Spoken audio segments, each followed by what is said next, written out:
Hey guys, welcome back to my channel, Confessions of a Dollar Tree Addict. I'm Marina, and today's video is probably unlike anything else I've ever done on this channel, but I guess I do a lot of things on this channel that are not Dollar Tree related, and I'm probably going to continue to do that. But the Dollar Tree is my happy place, and when it's all been said and done, that's where I go to decompress.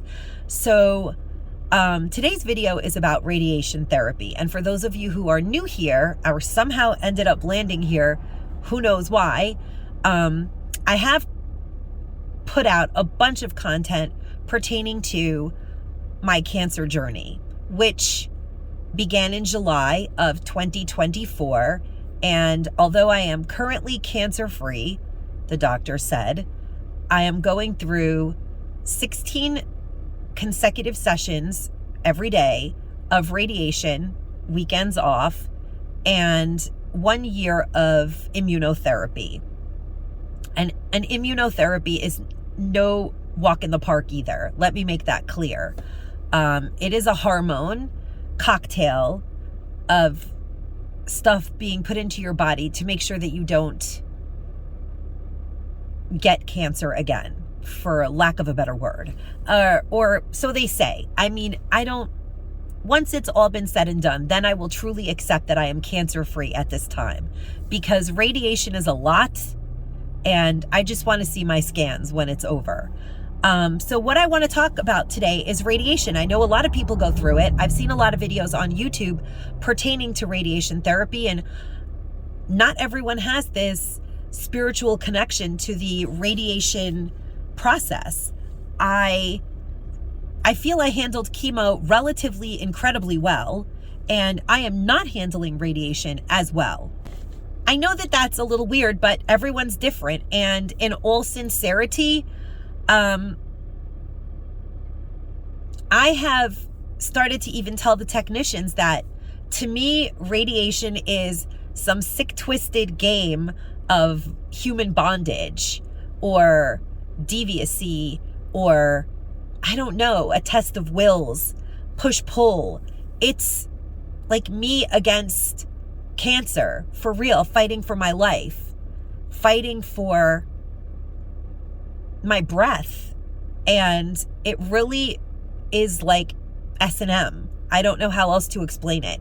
For anyone who's maybe thinking this is going to be some bizarro conversation, it's not really atypical for me. I have survived DV in my life, and YouTube usually decides to flag these videos, so I'm going to try really hard to not say certain things. But having been through that type of a relationship, there was a lot of narcissistic domination that took place in my world, and abuse, plain and simple. And I do have post-traumatic stress disorder, which, you know, the stress of dealing with radiation has on some level triggered. I did faint. I had something kind of tragic happen to me the other day. But more than that, radiation in and of itself, they actually let me record the room in the machine. So for anyone who's ever watched the movie Geralds Game, you'll have an understanding. The woman in the movie, I think her name was Jessie, if I can remember. I loved that book. I actually read the book. How about that, guys? I read that book. I identified a lot with the woman in that book, not necessarily because of her predicament, because of that power struggle that she was in. And in the book, or the movie Gerald's Game, whichever one you choose, she and her husband are going on a weekend. I feel like he was trying to rekindle some spark in their marriage, and he brought a set of handcuffs and decided to do some kinky stuff or something like that, if I can remember. And he ends up flopping dead in the middle of the act, and there she is, trapped, handcuffed to the bed, with her hands behind her back,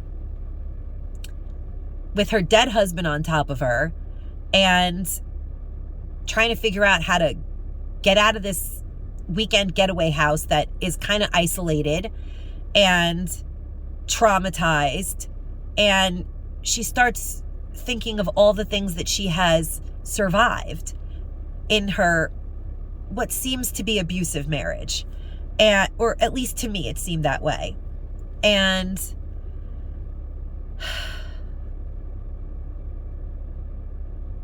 it's a lot. Radiation is like this final act of courage for me, because it makes me cry the whole time. I didn't cry during chemo. I did pretty well. There were like things that I could do to empower myself.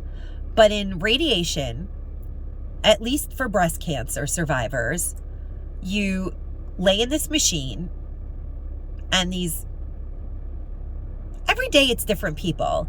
Certain groups of technicians are more pleasant and empathetic and kind, and some are very, very emotionally detached and really traumatized me on those days. And so for the last week that I've completed, I actually had to do extra because I fainted, but we had to start over. Long story short, for the last week of sessions that were successful, and I have 2 more weeks to go, the technicians lay you in a machine.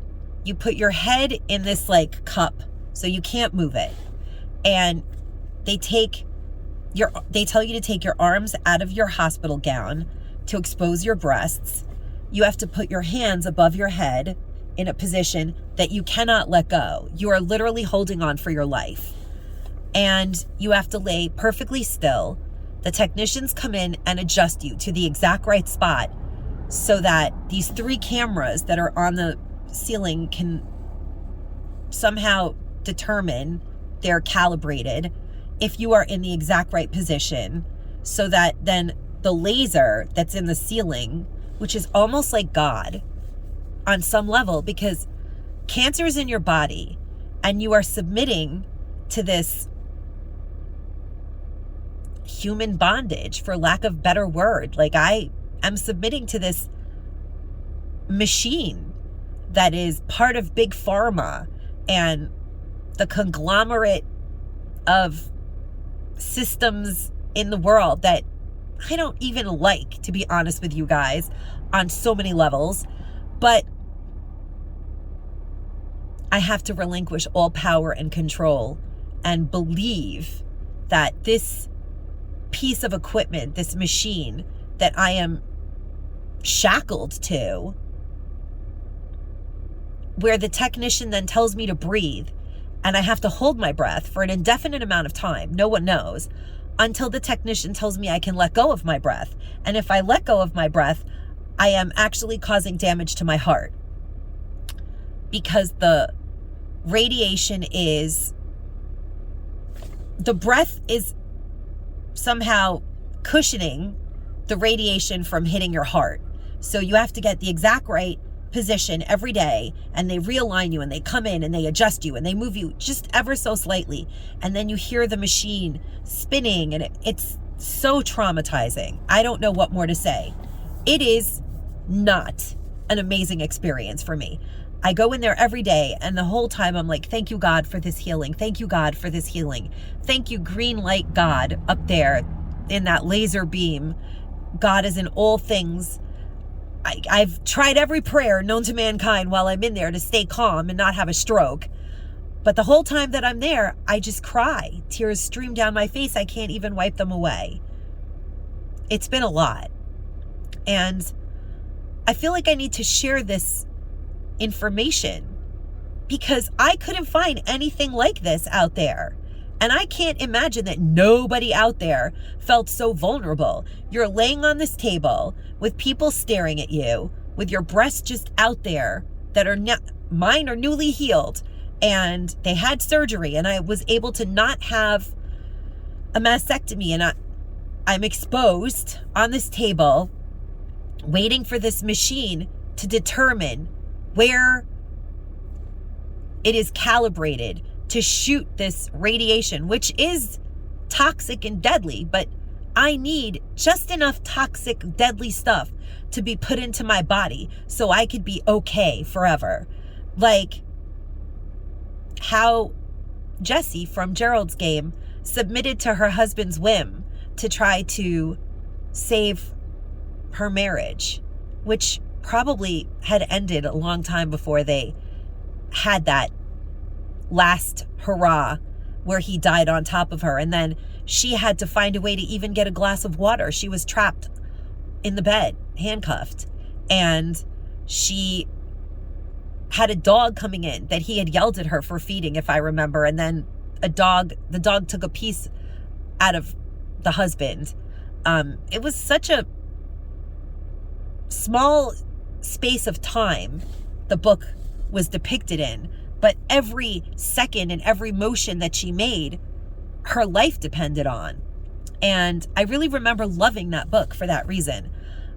And I think about that lady. I think about her because just like Jessie, I'm in a battle for my life. And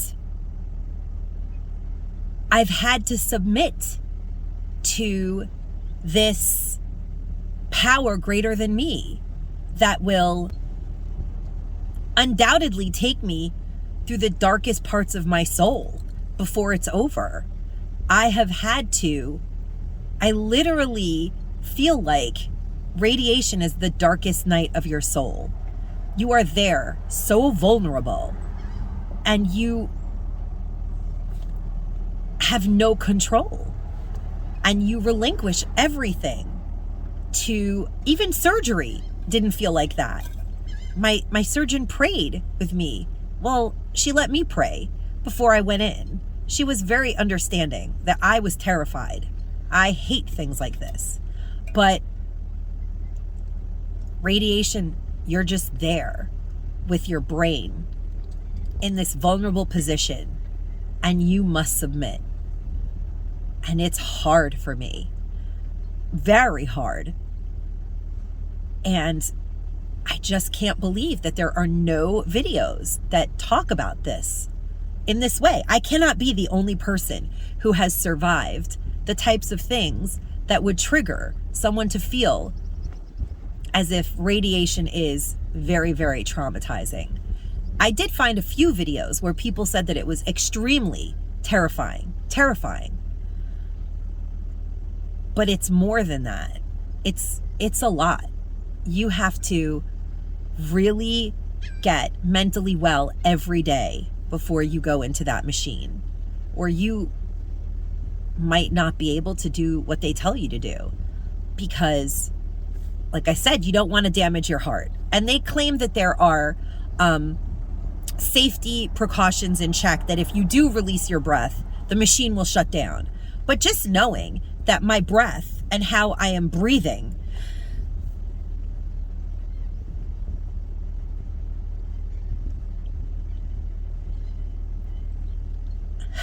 and holding my breath for over 30 seconds at times is really difficult. Just knowing that I'm in that position and knowing that this machine that is circling and then it comes up above you. I'm going to show you guys what it looks like.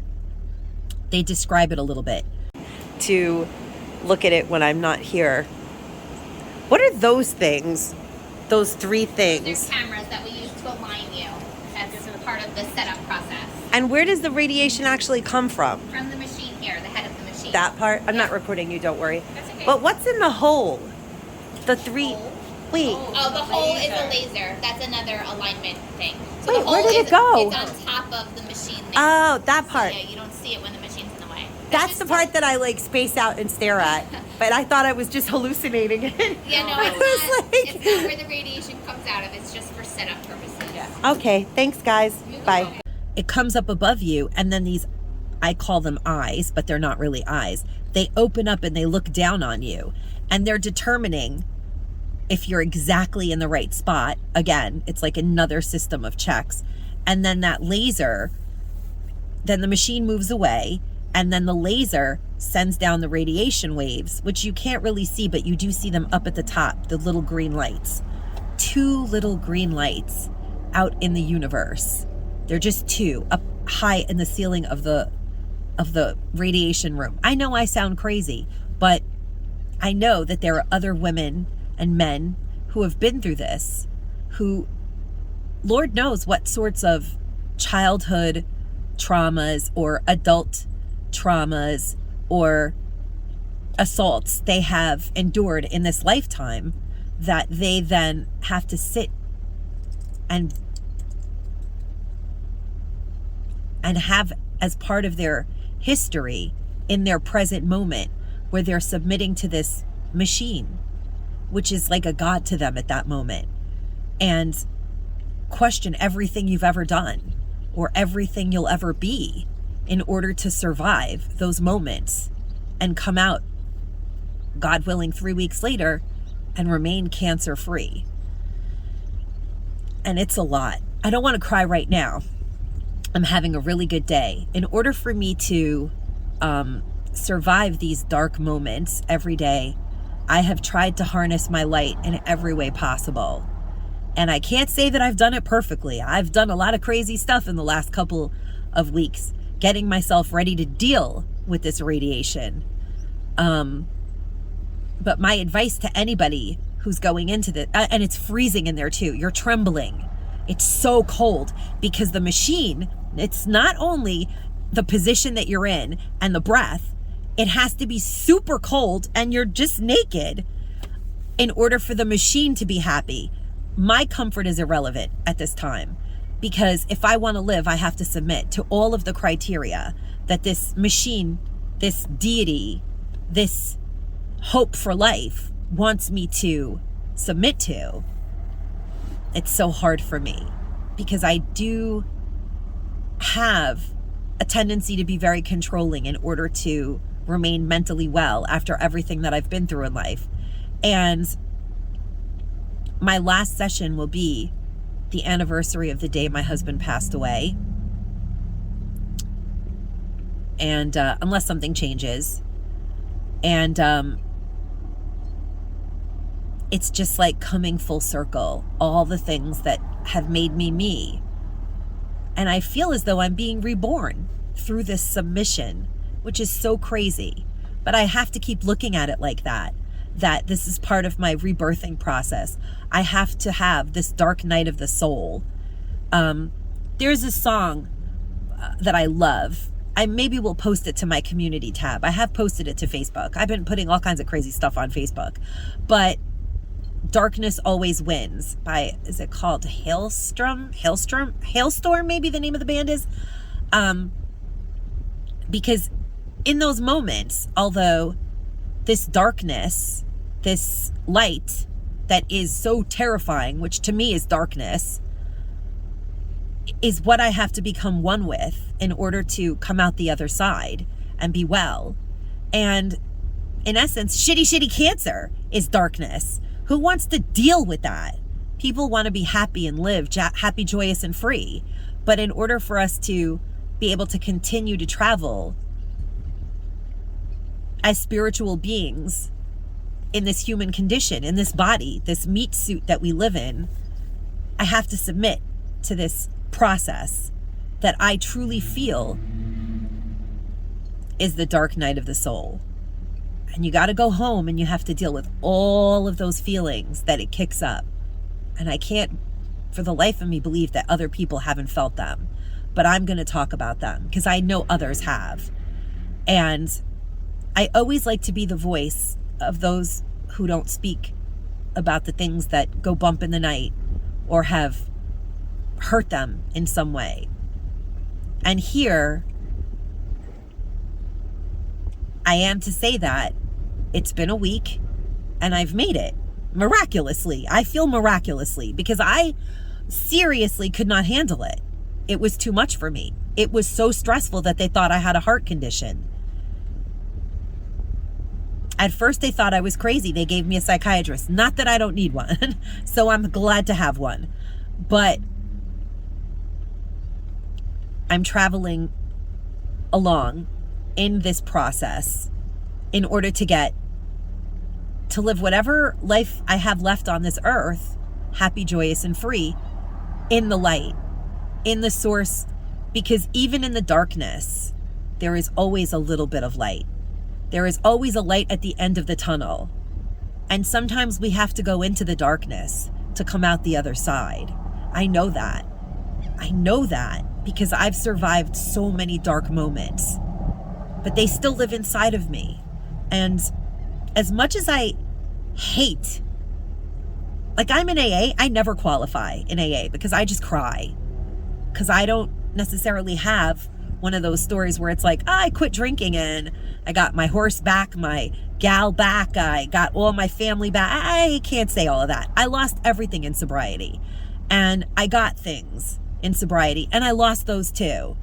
And for those of you who don't know, I'm also sober. I have a lot of layers to the skin that I live in. And they're all being peeled away by this invisible entity of radiation that is just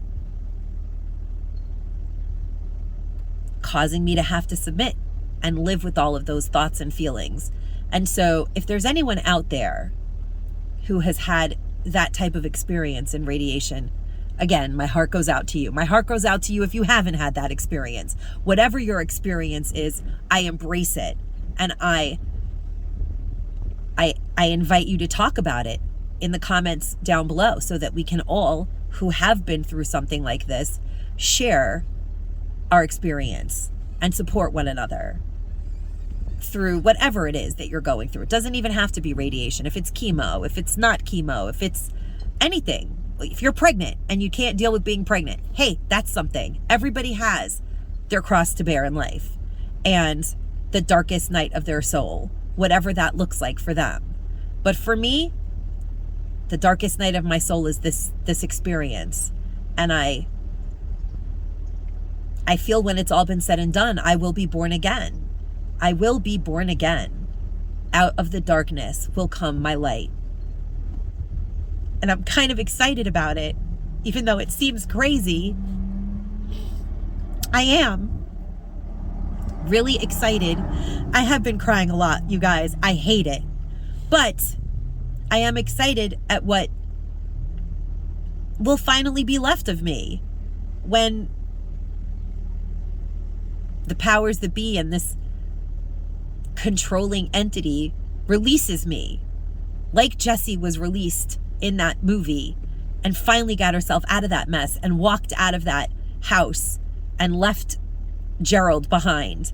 And I get to leave shitty cancer behind, God willing, and move on along spiritual lines to redefine who I am in this world and who I choose to be. And as I lay in that machine, in that powerless power struggle where I'm really powerless, I think of that.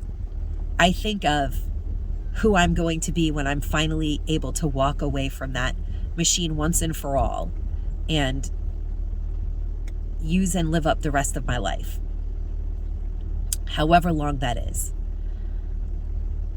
So that is what I wanted to talk about today. I have 2 more weeks of radiation. I don't believe that I will be, I haven't suffered any burns. Oh yes. Radiation therapy also causes burns to the skin. It is not pain-free. It causes lots of side effects, which for some crazy reason, everyone says it doesn't have any effects. That is not true. I have had lots of side effects from the radiation therapy. And whatever it is that your body's going through, if it started happening during radiation, guess what? That is your reality. Do not let doctors convince you of other nonsense, because doctors have tried to tell me all along the way that certain things that I'm experiencing are not part of chemotherapy, but they were. And the things that my body is experiencing during radiation therapy, when I look in subgroups on Reddit and things like that, other people have experienced them during radiation therapy. Therefore, it's not a side effect. It's just something doctors do not wish to accept is a side effect. And that's fine for them because they're not powerless in this machine. I'm here to say that if you're experiencing something like that, then it's valid. It's important to stay mentally as well and supported during the process as you possibly can. Because even for the healthiest, most love-supported people, it still is a precarious predicament to be in, just like Jessie was in. and it leaves you vulnerable and afraid, and it leaves you a lot of time to think. And once you're done, if you're able to just space out, kudos to you. I'm not capable of it. I have visited every dark bit of my existence in that machine, and I'm still here, and I'm happy today. I took a long walk on the beach, and the sun was shining on my face, and I felt so alive. It's beautiful out today. It's beautiful. It's so sunny. And there's no power struggle on the beach. Well, unless, of course, you're in the ocean.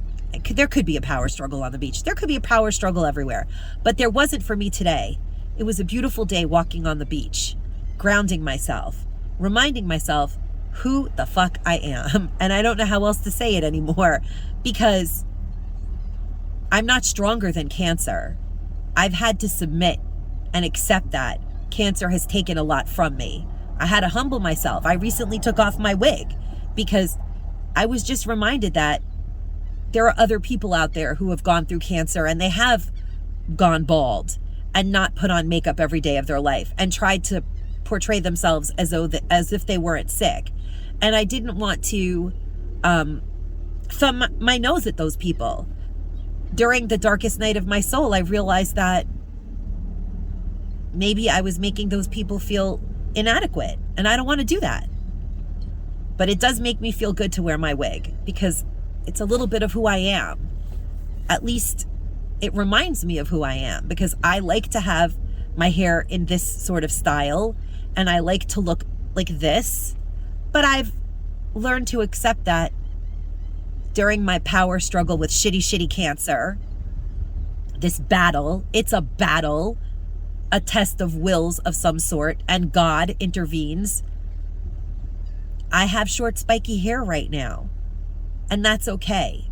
And I could have lost my breasts, but the universe graced me with keeping them, because maybe I just could not take that. And I lost my husband, who probably wouldn't have been able to mentally handle any of this. And I've had to deal with that. And I've suffered lots of other things in the last year. Life goes on. My son is turning 18 in a day. I got sober when I got pregnant. And I get to be here for his 18th birthday, even though he doesn't want to celebrate it, of course, because Christopher, my Taurus son, has to make it difficult. But that's okay, because I get to be here to let him celebrate in whatever way he chooses to, which is non-celebration. Okay, Chris, fine. That's fine. I accept that too. You know, I like to celebrate everything. Chris likes to be low-key. That's who my kid is. I have to come to terms with that too. Everything in life is a power struggle of sorts. I entered into a form of relationship that I shouldn't have entered into maybe at one point during my shitty cancer journey. And it hurt me. But I'm stronger. And you know what? That video that I did on ghosting went viral. And I even made a couple of bucks. Thanks, YouTube. And thank you, Ghoster. But more importantly, in life, we create relationships. And they get a hold of us. And those relationships affect us on a cellular level. And that is what I think about while I'm in that machine. All of these traumas that I have trapped inside my soul. In this therapy, I am revisiting them all. And on a cellular level, even though I'm being pumped with toxic radiation, you can get radiation poisoning. I am like going through a metamorphosis and a catharsis. And I am going to be stronger for having survived it. It's hard to believe, but I believe it. And I truly hope that these chats could help even one woman or man or whatever that has to deal with shitty breast cancer, any type of cancer, or any type of life-threatening, life-altering experience. Because that's what we're all here for. Spiritual beings traveling on this road we call life to a human experience. And this is part of it. And I've accepted it. It's not been easy. And that's it, my friends. I hope that this helps somebody out there and doesn't make everybody sign off and give up on my YouTube channel. I'm doing the best that I can to bring you guys Dollar Tree related content, but I am currently surviving shitty breast cancer and I can't stay quiet about it. That's just not who I am. So with all of that, stay safe and stay savvy, my friends. Bye-bye.